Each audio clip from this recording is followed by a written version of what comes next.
कितना स्कोप है या क्यों होना चाहिए या नहीं होना चाहिए, ये आप थोड़ा दर्शकों को बताएं, आप ही से सर। जय भीम, जय भारत। मैं महंत माझी।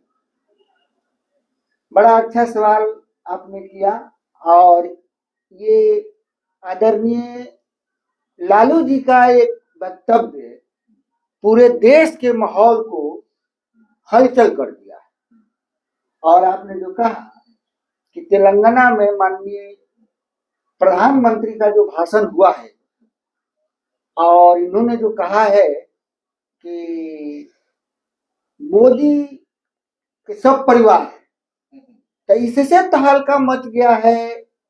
फिर आरएसएस और भाजपा में कि क्या मोदी जी ही अब ये शासक हैं और उन्हीं का सारा देश है और उन्हीं का ये सब परिवार है। तो ये भागवत जो है आर्य से जो इतना दिन से बनाया था और उन्हीं की भाजपा पार्टी थी और उन लोगों ने ही नरेंद्र मोदी जी को प्रधानमंत्री बनाया। अब लगता है कि यही अब विष्णु अवतार हो गए और इन्हीं का सब परिवार हो गया। तो ये जो भागवत जी है वो का सर सवाल आपसे सर कि लोग परिवारवाद परिवारवाद बहुत बोल रहा है, क्या परिवारवाद, किस तरह परिवारवाद को देखते हैं सर? देखिए, परिवारवाद लोग कहता है कि यह बीजेपी का कहना है। बीजेपी का जो परिवारवाद का परिभाषा है, कहा है कि जिस परिवार में अगर राष्ट्रीय अध्यक्ष है, अगर वो अपने बाल बच्चों को आगे बढ़ाता है तो वही परिवारवाद है। ठीक है। जबकि मान लीजिए परिवारवाद का मतलब हुआ कि अगर बाप के चलते, भाई के चलते, माँ के चलते अगर किसी को राजनीतिक प्रश्रय मिलता है, राजनीतिक प्रश्रय मिलता है, तो वो परिवारवाद है। तो बीजेपी में आप देखिएगा कि अनेक लोग के बाल बच्चा पहले वो थे, अब बाद में उनका बाल बच्चा राजनीति में आज आ गया है। अब इस उदाहरण के तौर पर जैसे राजनाथ सिंह, तो उनका बेटा पंकज सिंह विधायक। उसी तरह से मान लीजिए के साथ सैकड़ों मान लीजिए, जेटली का मान लीजिए कि अभी मान लीजिए कि वहाँ सुषमा स्वराज की बेटी को वहां टिकट दिया गया। ठीक है। तो सुषमा स्वराज की बेटी को सुषमा स्वराज के कारण ही टिकट मिला ना।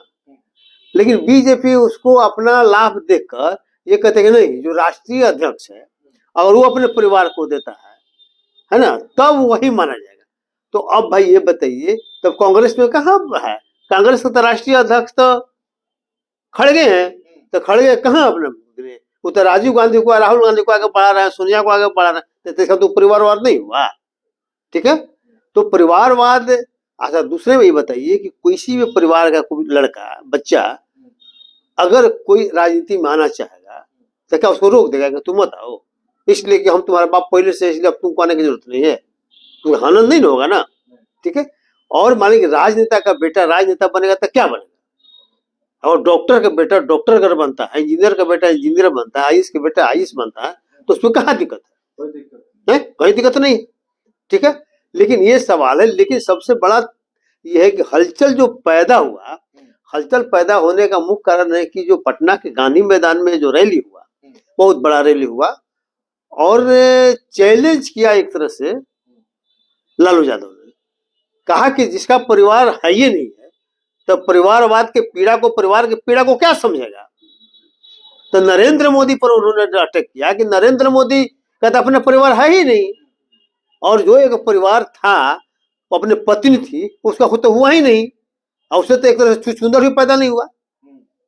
कहने का मतलब कि नरेंद्र मोदी तो नपुंसक है, एक बच्चा भी नहीं पैदा कर सका। ना उन्हें हो गया तो नहीं हुआ, निसंतान होना अलग चीज हुआ। मतलब उनका इशारा था कि आपसे बच्चा पैदा नहीं हुआ। ठीक है। एक बच्चा नहीं पैदा हुआ और 56 सेना लेके घूम रहे हैं आप। तो कहने का मतलब कि परसेप्शन जो बनाया जाता है, तो बीजेपी ने परसेप्शन बनाया है कि ये बहुत बड़े ताकतवर आदमी है मोदी, और ये सीना चौड़ा वाले आदमी है, और ये जो चाहेंगे वही होगा। ठीक है। उनका मत इमेज बनाने के लिए बीजेपी ने उनको 56 इंच का, राजनीति में 56 इंच का क्या मतलब है? तो लालू यादव उनके 56 इंच के जोड़ा था, उसको नकारने के लिए कहा कि आपसे एक बच्चा नहीं पैदा हो सका तो 56 इंच कौन सी का मतलब हुआ? इनडायरेक्ट रूप में उनका ये कहना था और उसे बौखलाहट स्वाभाविक था। तो उसमें जो हमारा कहना है, नहीं सुन लीजिए, तो उसे बौखलाहट स्वाभाविक था। तो जैसे अब रिएक्शन में आमतौर पर प्रधानमंत्री रिएक्शन में नहीं आता, नेता राजनीति में होता है कि कोई अगर कोई भाषण दिया उस पर कोई अगर रिएक्ट कर रहा है, इसका मतलब कि वो डिफेंस में जा रहा है, उसको जवाब देना पड़ रहा है। तो परिवारवाद पर जो बार बार अटैक लालू यादव पर कर रहे थे, तो लालू यादव ने पलटकर जो जवाब दिया तो वो जवाब देने के लिए बाध्य हो गए। तो एक तरह से साइकोलॉजिकल जो है मोदी की हार है, बीजेपी की हार है, और साइकोलॉजिकल लालू यादव की जीत है। उनका कहना है कि सर पूरा देश उनका परिवार। हाँ ठीक है, हाँ ठीक है कि जो लालू यादव कहे उस पर नरेंद्र मोदी के पक्ष में उनके जो सपोर्टर लोग हैं, कोई भी वो कहता है कि मोदी का हम परिवार है, मोदी का हम परिवार है। तो जो लोग आया है भाजपा में आरएसएस से, उस सब आरएसएस वाले भी कह रहे हैं कि मोदी का हम परिवार है। अब पहले कहा जाता था कि आरएसएस का हम परिवार है। ये जो खलबली मची हुई है, तो आरएसएस में ये जो संदेश दिया है कि तो व्यक्तिवाद हो गया, ये जो हुआ तो व्यक्तिवाद हुआ। अब जो है भाजपा के भी लोग कहते हैं कि मोदी का परिवार है, मतलब परिवारवाद से भी खराब हो गया व्यक्तिवाद। यही बात परिवारवाद में तो होता है कि भाई परिवार में 10 5 10 परिवार है, सबके बारे में सोचता है। अब व्यक्तिवाद तो मतलब पर्सनल हो गया, अपना एक आदमी के बारे में सब कुछ वाले हो रहा है। तो परिवारवाद से ज्यादा खतरनाक व्यक्तिवाद मानने की है। तो ये मानने का भी हो रहा है, व्यक्तिवादी मानने की ये मोदी है और ये देश के लिए खतरा है। जिस तरह से ये वाद विवाद चल रहा है सर परिवारवाद के ऊपर में, क्या भारत की राजनीतिक में ये स्वस्थ पहल है या फिर बहुत गंदी राजनीतिक? गंदी राजनीति का कोई मतलब नहीं, क्योंकि राजनीति में मुद्दा से लोगों को भटकाने के लिए ये व्यक्तिगत आरोप आक्षेप ये लगाया जाता है। परिवारवाद ये फालतू का चीज है, व्यक्ति पर मान ली कि जो आक्षेप करता है वो फालतू का चीज है। उन्हें चूंकि उससे क्या मतलब है, समाज को देश को उससे क्या मतलब है, लालू यादव को 2 बेटा बेटे उससे क्या मतलब है, मोदी को एक भी बच्चा नहीं हो उससे क्या मतलब है, ठीक है। लेकिन वो कैरेक्टर का पता चलता है ना कि अपने जो पत्नी का नहीं हो सका वो दूसरों का क्या होगा भाई, जो अपनी पत्नी का जो नहीं हो सका वो दूसरे का क्या होगा, ये तो परसेप्शन बनता है।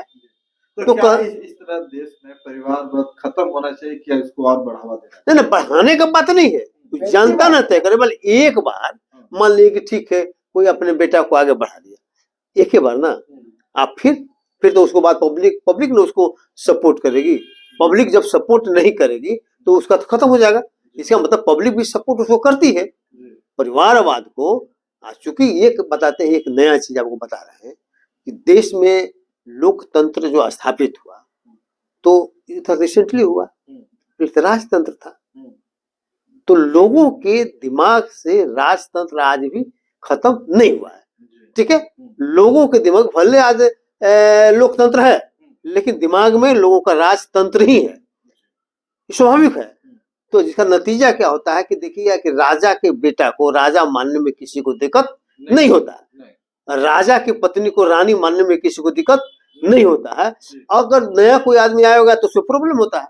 तो यही वजह है, क्योंकि जनता उसको एक्सेप्ट करती है। अगर जनता एक्सेप्ट नहीं करती तो वैसा नहीं होता, क्योंकि अभी लोकतंत्र पूरी तरह से कमजोर है, पूरी तरह से हावी नहीं हो पाया है, लोगों के दिमाग पर नहीं बसा है रसा बसा, इसीलिए परिवारवाद भी चल रहा है। इसलिए लोग उसमें आगे बढ़ भी रहे, सब लोग कर रहा है, ऐसा नहीं कि एक आदमी कर रहा है, जिसको जहां मौका मिल रहा है वही कर रहा है।